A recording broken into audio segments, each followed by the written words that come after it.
अस्सलाम वालेकुम students. Last time हम टेक्स्ट फॉर्मेटिंग के बारे में पढ़ रहे थे, जो बहुत ही इम्पोर्टेंट है हमारे HTML डॉक्यूमेंटेशन क्रिएशन के दरमियान। सबसे पहले तो हमने ये पढ़ा कि पैराग्राफ को कैसे जनरेट किया जाता है टेक्स्ट फॉर्मेटिंग में। तो उसकी सिंपल सी जो कंस्ट्रक्शन है वो कुछ ऐसे होगी कि हम P का टैग इस्तेमाल करेंगे और लास्ट पे /P का टैग इस्तेमाल करेंगे और बीच में हमारा कंटेंट होगा। उसके बाद हमने देखा कि अगर हम अपने टेक्स्ट की लाइन को ब्रेक करना चाहते हैं, यानी कि एक लाइन ख़त्म हो और दूसरा टेक्स्ट जो है वो उसकी दूसरी लाइन जो है वो शुरू हो, तो उसके लिए हम इस्तेमाल करेंगे BR यानी कि लाइन ब्रेक टैग। वो भी हमारे पास एक जो है वो पैराग्राफ में इस्तेमाल किया जा रहा है, यानी कि P टैग और एक /P टैग के दरमियान हमारा टेक्स्ट है। और उसमें हमने एग्जांपल में देखा था कि दिस इज़ के बाद हमने न्यू लाइन स्टार्ट करनी थी, तो हमने दोबारा से एक सिंगुलर टैग लिया BR, जिसकी क्लोजिंग टैग नहीं है, ये सिंगुलर टैग है। और उसके बाद हमने लिखा अ पैराग्राफ। तो ये दोनों जो चीज़ें हैं, एक दिस इज़ और एक अ पैराग्राफ, ये अलग अलग लाइन में डिस्प्ले हुई। उसके बाद हमने पढ़ा कि इंसर्ट स्पेसिस के एक से ज़्यादा स्पेसिस जो है वो हमारे HTML डॉक्यूमेंट में डिस्प्ले नहीं होंगी। हम सिंपल जब एक स्पेस के बाद कोई दूसरी स्पेस देंगे तो वो है वो ऑटोमेटिकली हमारा जो टेक्स्ट है वो एक ही स्पेस के साथ डिस्प्ले होगा। लेकिन अगर आप एक से ज़्यादा स्पेसेस चाहते हैं तो उसके लिए हम रीड करते हैं मज़ीद। You can see that HTML has ignored the multiple spaces inside the text. In order to insert spaces, you need to write $NBSP where the space is needed. For example, P tag I study $NBSP $NBSP और $NBSP इस तरीके से जो है वो उसने ये 7 मरतबा या 10 मरतबा जो है वो उसने इनको यूज़ किया है, 9 मरतबा स्पेसिस को इनके उसने $NBSP जो है वो 9 मरतबा लिखा है।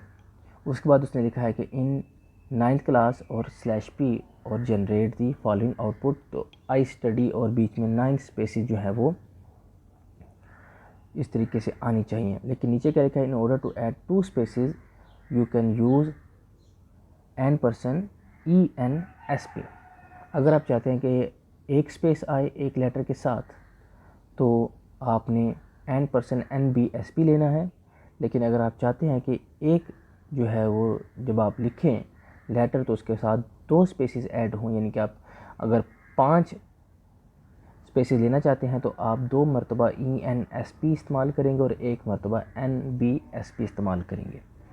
ठीक है, तो NBSP से एक स्पेस आएगी और ENSP से हमारे पास 2 स्पेसिस डिस्प्ले होंगी। ये तो था स्पेसिस लेने के लिए। इसके बाद है ऐड हेडिंग और सब हेडिंग। अगर आप अपने टेक्स्ट में हेडिंग ऐड करना चाहते हैं या सब हेडिंग, तो उसके लिए क्या पैटर्न होगा।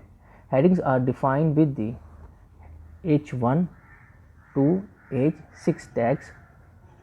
हेडिंग के लिए हमारे पास H1 to H6 टैग्स इस्तेमाल होंगे।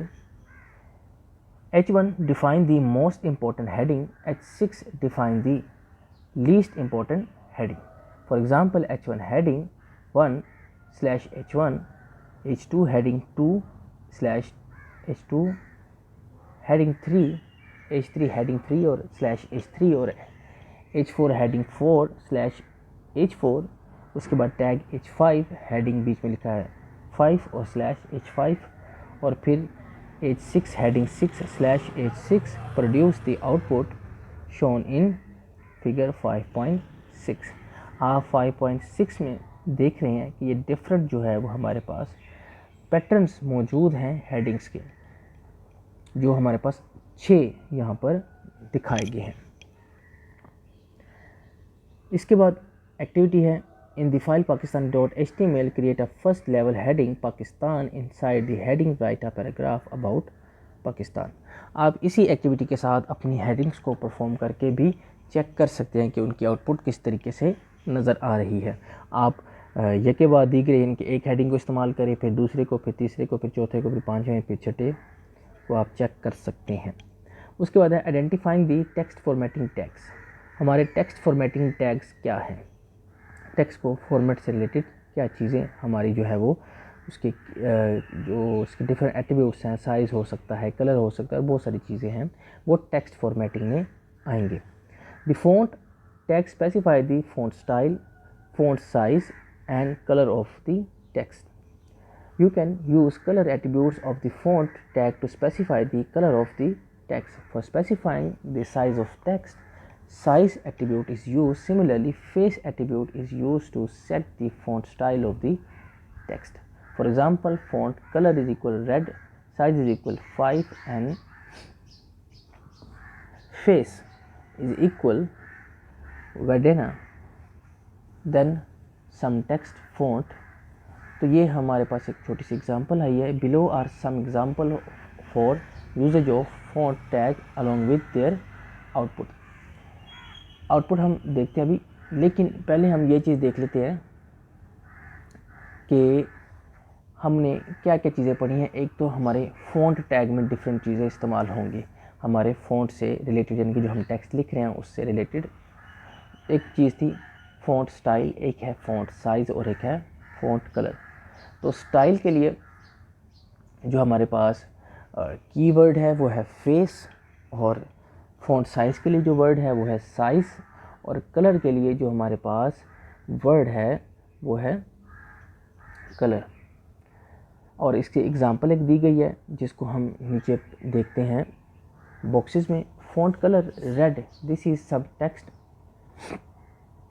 और फिर स्लैश फ़ॉन्ट। तो दिस इज़ सम टेक्स्ट जो है वो आउटपुट है वो किस में है? रेड कलर में। उसके बाद आप देखें फ़ॉन्ट साइज़ 5 है, कलर इज़ ब्लू है, और दिस इज़ सम टेक्स्ट, फिर है स्लैश फ़ॉन्ट, तो दिस इज़ सम टेक्स्ट, और ये है ब्लू कलर में मौजूद है। इसके बाद आप देखें फ़ॉन्ट फेस में वर्ड है ना, दिस इज़ सम टेक्स्ट और फ़ॉन्ट, तो दिस इज़ सम टेक्स्ट। ये जो राइटिंग स्टाइल है ये वर्डिना कहलाता है।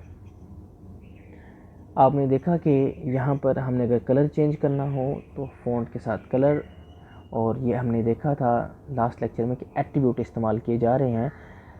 एट्रीब्यूट जब इस्तेमाल किए जाएंगे तो हम एक टैग के साथ उनको उसी टैग के बॉडी के अंदर, यानी कि जो लेस देन और राइट ग्रेटर देन का जो साइन है उसी के बीच में हमने इस्तेमाल किया, फ़ॉन्ट के साथ कलर को इस्तेमाल किया।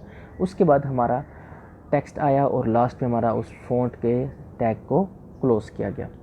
तो ये एक पैटर्न है, इस पैटर्न को लाजमी आप बाय हैंड परफॉर्म करें। ये जो बॉक्सेस में लिखा हुआ है आप लाजमी इनको बाय हैंड परफॉर्म करें ताकि आपको समझ आए कि कोई भी हमने एट्रीब्यूट कैसे इस्तेमाल करना है। हमने पढ़ा तो है, लेकिन ये तब तक ये चीज़ें आपके जहन में बैठेंगी नहीं जब तक आप इनको प्रॉपर्ली अपने हाथ से परफॉर्म नहीं कर लेते। अगर आपके पास कंप्यूटर अवेलेबल नहीं है, HTML अवेलेबल नहीं है, तो आप उसको बाय हैंड कॉपी पेज लाजमी परफॉर्म करें ताकि आपको एट्रीब्यूट के बारे में समझ आ सके। मैं बार बार बता रहा हूँ कि ये प्रैक्टिकल वर्क है, इसको लाजमी आपको हाथ से परफॉर्म करना पड़ेगा। जब ये प्रैक्टिकली ये आपके गो थ्रू होगा तो ये आपके जहन में ज़हनशीन हो जाएगा, बैठ जाएगा। इसके बाद हमारे पास एक इम्पॉर्टेंट नोट है, वो क्या है जी? इन HTML you right US English, so you use colour instead of colour which is used in British English. तो आप US इंग्लिश यूज़ करेंगे तो उसके लिए आपको लिखना पड़ेगा कलर COLOR, और इंस्टेड ऑफ किसकी बजाय? कलर की बजाय, विच इज़ जो है ब्रिटिश लैंग्वेज है। कलर जो है COLOUR ये ब्रिटिश है, लेकिन आपको जो कलर का लफ्ज़ इस्तेमाल करना पड़ेगा वो क्या है? COLOR, जो US United state of America से रिलेटेड जो इंग्लिश है वो है। इसके बाद एक और इम्पॉर्टेंट नोट है, the font tag is replicated in HTML5. The latest version of HTML uses tags like BIU to make text bold, italic and underline respectively. Below are some important example of for usages of these tags along with their outputs. बताया गया है कि HTML5 में हमारे पास मज़ीद जो है वो जो लेटेस्ट वर्जन है, मज़ीद आप ये कह लें कि ऑप्शंस मौजूद हैं हमारे टेक्स्ट से रिलेटेड, जिसमें एक है बोल्ड की, एक है इटैलिक की और एक है अंडरलाइन की। और उसका यूज़ भी नीचे बताया गया है बॉक्स के अंदर। उस बॉक्स में क्या है, ब्लू बॉक्स जो दिए हुए हैं, HTML कोड स्नाइपेट